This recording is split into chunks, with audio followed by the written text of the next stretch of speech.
Bonjour à tous, on se retrouve aujourd'hui pour un petit tutoriel sur HDS Live et nous allons parler vue sondeur traditionnelle, donc le sondeur classique 2D, et des fréquences. Alors, comment choisir sa fréquence sur sa vue sondeur traditionnelle? Donc je me rends sur ma vue sondeur et très simplement, dans mon menu latéral, je vais avoir un onglet fréquences. En cliquant dessus, les fréquences, je vais pouvoir donc choisir ma fréquence. Là où ça va se compliquer, c'est que vous n'allez peut-être pas avoir du 83, du 50, du chirp. Ça va dépendre en fait de la sonde que vous allez avoir.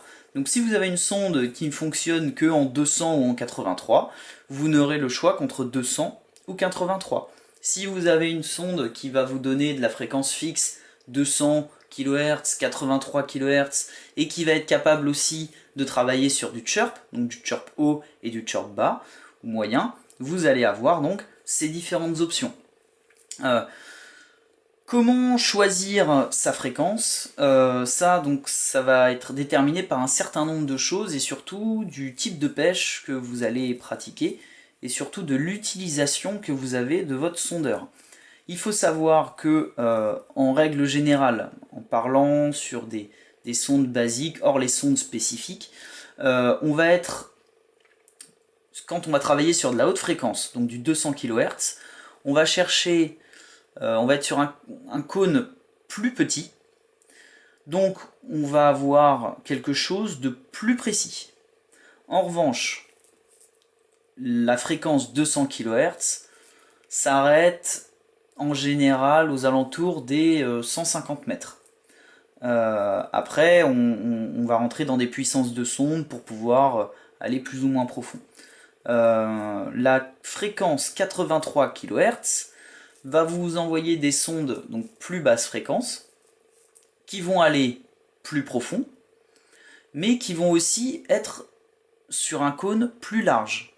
Ce qui veut dire que vous allez avoir beaucoup plus d'informations à l'écran, puisque par définition vous êtes sur un cône plus large. Donc déjà, il faut bien avoir en tête ces deux choses-là. Haute fréquence pour travailler sur des zones peu profondes, avec un cône serré pour avoir un maximum d'informations de ce qui se passe sous le bateau.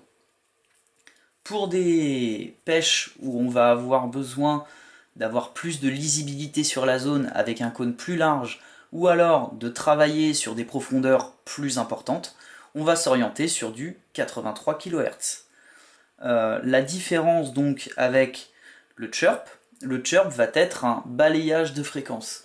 C'est-à-dire que au lieu de travailler par exemple pour du chirp haut sur une fréquence à 200 kHz, on va travailler par exemple entre 180 et 210 kHz.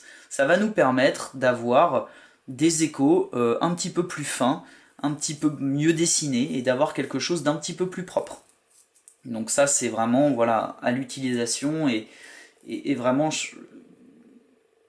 personnaliser son écran pour calquer à ce qu'on recherche vraiment en termes d'espèces et de ce qu'on souhaite faire comme technique de pêche. Et donc voilà, pour choisir vos fréquences, vous allez venir les choisir ici. J'attire simplement votre attention sur les sondes un peu plus spécifiques. Il faut choisir son appareil pour ses fonctionnalités et ses capacités.